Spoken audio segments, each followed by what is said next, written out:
আওয়ামী স্বৈরাচারী শেখ হাসিনা সরকারের পতন ঘটাতে যখন ছাত্রদের নেতৃত্বে আন্দোলন চূড়ান্ত রূপ নেয়, তখন নিরাপত্তা বাহিনীর গুলিতে শত শত বিক্ষোভকারী প্রাণ হারায়। প্রায় ১ বছর হতে চলল ভারতে পালিয়ে যাওয়া সাবেক এ স্বৈরশাসক নির্বাসনে। ছাত্র জনতার অভ্যুত্থানের পর গঠিত অন্তর্বর্তী সরকারকে এখন বিভাজনের রাজনীতি ও অর্থনৈতিক সংকটের জটিল বাস্তবতা সামাল দিতে লড়তে হচ্ছে। এমন প্রেক্ষাপটে লন্ডনের নাইটসব্রিজের কোনো দৃষ্টিনন্দন টাউন হাউস বা সারের কোনো নিরিবিলি রোডে অবস্থিত প্রাসাদ যেন অনেক দূরের বিষয় মনে হতে পারে। তবুও এসব বিলাসবহুল ব্রিটিশ সম্পত্তিই এখন বাংলাদেশের চলমান রাজনৈতিক ও দুর্নীতি বিরোধী অভিযানের গুরুত্বপূর্ণ কেন্দ্রবিন্দু হয়ে উঠেছে। দুদকের তদন্তকারীরা অনুসন্ধান করছেন কিভাবে হাসিনা সরকারের সময় প্রভাবশালী ও রাজনৈতিকভাবে সংযুক্ত ব্যক্তিরা ক্ষমতার অপব্যবহার করে সরকারি চুক্তি ও ব্যাংক খাত থেকে অর্থ লুট করে তা যুক্তরাজ্যের সম্পত্তিতে বিনিয়োগ করেছেন। গত মে মাসে ব্রিটেনের FBI খ্যাত জাতীয় অপরাধ দমন সংস্থা NCA ব্যবসায়ী ও সাবেক MP সালমান এফ রহমানের পরিবারের সদস্যদের মালিকানাধীন ৯০ মিলিয়ন পাউন্ড মূল্যের সম্পদ জব্দ করে। ব্রিটিশ সংবাদ মাধ্যম দ্য গার্ডিয়ানের আগের এক অনুসন্ধানে যুক্তরাজ্যে পরিবারটির সম্পত্তির বিশদ তথ্য প্রকাশ পায়। এর ৩ সপ্তাহ পর শেখ হাসিনা সরকারের সাবেক ভূমিমন্ত্রী সাইফুজ্জামান চৌধুরীর ১৭০ মিলিয়ন পাউন্ডের বেশি সম্পদ জব্দ করে NCA। গার্ডিয়ান জানায়, দায়িত্ব পালনকালে তিনি যুক্তরাজ্যে ৩০০টির বেশি সম্পত্তির মালিক হন। এর মধ্যে রয়েছে অ্যাপার্টমেন্ট থেকে শুরু করে প্রাসাদোপম টাউন হাউস পর্যন্ত। সম্প্রতি দ্য গার্ডিয়ান ও ট্রান্সপারেন্সি ইন্টারন্যাশনালের TI এর এক যৌথ অনুসন্ধানে জানা গেছে, বাংলাদেশের যেসব প্রভাবশালী ব্যক্তি ঢাকায় তদন্তের মুখে পড়েছেন, তাদের অনেকে গত ১ বছরে যুক্তরাজ্যে তাদের সম্পত্তি বিক্রি, হস্তান্তর কিংবা পুনঃ অর্থায়ন করেছেন। এসব লেনদেন প্রশ্ন তুলেছে তদন্তাধীন ব্যক্তিরা কিভাবে এখনও লন্ডনে নির্বিঘ্নে ব্যবসা চালিয়ে যেতে পারছেন, আর তাদের লেনদেনের সহায়তাকারী যুক্তরাজ্যের আইন ও পরামর্শ সংস্থাগুলোর যথাযথ সতর্কতা কতটা ছিল। বাংলাদেশের অন্তর্বর্তী সরকার এখন ব্রিটিশ কর্তৃপক্ষকে আহ্বান জানাচ্ছেন, তারা যেন তদন্ত চলাকালে আরও সম্পত্তি ফ্রিজ করে সতর্কতার পক্ষেই অবস্থান নেয়। অনেকে একে বহু প্রতীক্ষিত দুর্নীতি বিরোধী অভিযান বললেও আবার কেউ কেউ এটিকে রাজনৈতিক প্রতিহিংসা বলেই দেখছেন। লন্ডনের ৫-তারা হোটেল দ্য ডরচেস্টার, যেখানে এক রাতের ভাড়া ৮০০ পাউন্ডের বেশি, এই হোটেল অভিজাত দুর্নীতিবাজদের বিরুদ্ধে অবস্থান নেওয়ার আদর্শ স্থান বলে হয়তো মনে নাও হতে পারে। তবুও এই বিলাসবহুল হোটেলেই গত জুনের শুরুতে অবস্থান নেয় বাংলাদেশের অন্তর্বর্তী সরকারের একটি বড় প্রতিনিধি দল, যার নেতৃত্বে ছিলেন দেশটির প্রধান উপদেষ্টা ড মোহাম্মদ ইউনূস। তারা গিয়েছিলেন যুক্তরাজ্যের সঙ্গে সম্পর্ক জোরদারে। লন্ডন বাংলাদেশের জন্য গুরুত্বপূর্ণ। একদিকে রাজধানীতে বিশাল বাংলাদেশি প্রবাসী জনগোষ্ঠী, অন্যদিকে UK সরকার বাংলাদেশকে পাচারকৃত সম্পদ শনাক্তে সহায়তার প্রস্তাব দিয়েছে। বাংলাদেশ ব্যাংকের গভর্নর আহসান এইচ মনসুর, যিনি পাচারকৃত সম্পদ ফেরত আনার প্রচেষ্টায় নেতৃত্ব দিচ্ছেন, বলছেন সালমান এফ রহমান ও সাইফুজ্জামান চৌধুরীর সম্পত্তির মতো আরও ফ্রিজিং আদেশ দরকার।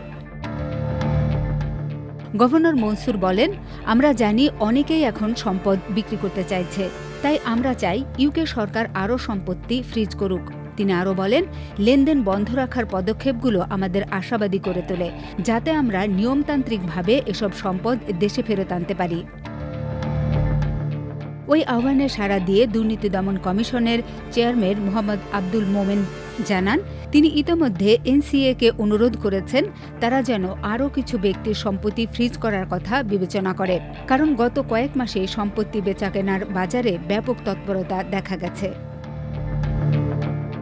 যুক্তরাজ্যের ভূমি নিবন্ধন কার্যালয়ের প্রকাশিত তথ্য অনুসারে গত ১ বছরে তদন্তাধীন ব্যক্তিদের মালিকানাধীন সম্পত্তির ক্ষেত্রে অন্তত ২০টি অ্যাপ্লিকেশন ফর ডিলিং বা লেনদেনের আবেদন জমা পড়েছে।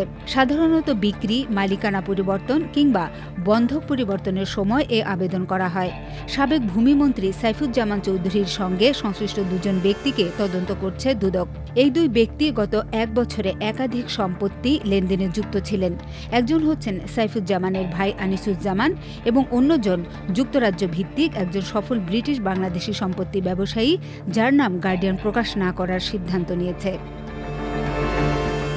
আনিসুজ্জামান চৌধুরীর নামে থাকা ৪টি সম্পত্তি নিয়ে সাম্প্রতিক বাজার তৎপরতার তথ্য পাওয়া গেছে। এর মধ্যে গত জুলাইয়ে সেন্ট্রাল লন্ডনের রিজেন্টস পার্কের পাশে ১ কোটি পাউন্ড মূল্যের একটি জর্জিয়ান টাউনহাউস বেচা হয়েছে। এরপর থেকে আরও ৩টি আবেদন জমা পড়েছে।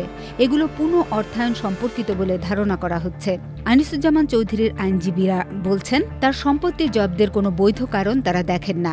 আর রিজেন্টস পার্কের সম্পত্তি বিক্রির চুক্তি ২০২৩ সালে অভ্যুত্থানের আগে হয়েছিল। বাংলাদেশের বিভিন্ন প্রতিবেদনে বলা হয়েছে, দেশের বৃহৎ বেসরকারি ব্যাংক ইউসিবির চেয়ারম্যান এর আগে দুর্নীতি দমন কমিশনকে অনুরোধ করেছিলেন তারা যেন তদন্ত করে দেখেন সাইফুজ্জামান চৌধুরী লন্ডন ভিত্তিক এক রিয়েল এস্টেট ব্যবসায়ীকে অনিয়মিতভাবে ঋণ পেতে সহায়তা করেছিলেন কিনা। এবছর বাংলাদেশের একটি আদালত ওই ব্যবসায়ীর দেশত্যাগে নিষেধাজ্ঞা জারি করেছে, তবে তিনি যে কোনো ধরনের অনিয়মের অভিযোগ অস্বীকার করেছেন। এদিকে আরও ৩টি সম্পত্তি লেনদেনের আবেদন জমা পড়েছে সালমান এফ রহমানের ছেলে আহমেদ শায়ান রহমান ও ভাতিজা আহমেদ শাহরিয়ার রহমানের মালিকানাধীন সম্পত্তির ক্ষেত্রে। বেক্সিমকো গ্রুপের শীর্ষ নির্বাহী এই দুই ব্যক্তিও বর্তমানে দুদকের তদন্তের আওতায় রয়েছেন। তাদের মালিকানাধীন সম্পত্তির মধ্যে রয়েছে মেফেয়ারের গ্রোসভেনর স্কোয়ারে অবস্থিত ৩৫ মিলিয়ন পাউন্ডের একটি অ্যাপার্টমেন্ট, যা গত মাসে এনসিএ ফ্রিজ করে দিয়েছে। রহমান পরিবারের আইনজীবীরা বলছেন, তারা কোনো অনিয়ম করেননি। বাংলাদেশের রাজনৈতিক অস্থিরতার কারণে অনেকের বিরুদ্ধে অভিযোগ উঠছে এবং তারা যুক্তরাজ্যে যে কোনো তদন্তে সহযোগিতা করতে প্রস্তুত। কর ও দুর্নীতি বিরোধী সংসদীয় গ্রুপের চেয়ারম্যান জো পাওয়েল এমপি বলেন, তদন্ত চলাকালে সম্পদ ফ্রিজ না করলে তা দ্রুত অদৃশ্য হয়ে যেতে পারে। তিনি আরও বলেন, ইতিহাস বলে যদি তাৎক্ষণিক পদক্ষেপ নেওয়া না হয় সম্পদ হারিয়ে যেতে সময় লাগে না। তিনি এনসিএর উদ্যোগকে স্বাগত জানান এবং বলেন, জব্দ করার এই জাল আরও বড় করা দরকার। জো পাওয়েল এমপিদের একটি গ্রুপের নেতৃত্ব দিচ্ছেন, যারা সন্দেহভাজন লেনদেন এবং সেই সম্পদ স্থানান্তরে সহায়তাকারী ব্যক্তিদের আবাসস্থল হিসেবে লন্ডনের খ্যাতিকে লক্ষ্যবস্তু করেছেন। বিশেষ করে ইউক্রেন যুদ্ধের পর রুশ ধনকুবেরদের ব্যাপারে নতুন করে দৃষ্টি দেওয়ার প্রেক্ষাপটে। ট্রান্সপারেন্সি ইন্টারন্যাশনাল বলছে, যেসব ইউকে প্রতিষ্ঠান সন্দেহভাজনদের হয়ে লেনদেনে সহায়তা করছে তাদের ভূমিকা নিয়েও প্রশ্ন উঠছে। রহমান পরিবারের সম্পত্তির জন্য আবেদনকারী আইন সংস্থা জাসওয়াল জনস্টন জানিয়েছে, তারা কোনো বিক্রয় কার্যক্রমে জড়িত ছিল না এবং দায়িত্ব পালনকে অত্যন্ত গুরুত্বের সঙ্গে দেখে। আরেকটি আইন সংস্থা মেরালি বিডল, যারা সালমান এফ রহমান পরিবারের ৩৫ মিলিয়নের একটি সম্পত্তির লেনদেনে যুক্ত ছিল, তারা কোনো মন্তব্য করেনি। ট্রান্সপারেন্সি ইন্টারন্যাশনালের এক মুখপাত্র বলেন, গ্রাহকেরা তদন্তাধীন হলে সংশ্লিষ্ট পেশাদার সেবা প্রতিষ্ঠানগুলোকে অত্যন্ত সতর্কতা অবলম্বন করতে হবে। তাদের সম্পদের উৎসের পূর্ণাঙ্গ যাচাই করতে হবে এবং সন্দেহজনক কার্যক্রম তাৎক্ষণিকভাবে পুলিশকে জানাতে হবে। তিনি আরও বলেন, যদি দ্রুত পদক্ষেপ নেওয়া না হয় এই অর্থ আন্তর্জাতিক আর্থিক ব্যবস্থায় হারিয়ে যেতে পারে এবং তখন তা ফেরত আনা প্রায় অসম্ভব হয়ে দাঁড়াবে। মাল্টিমিডিয়া ডেস্ক, আমার দেশ।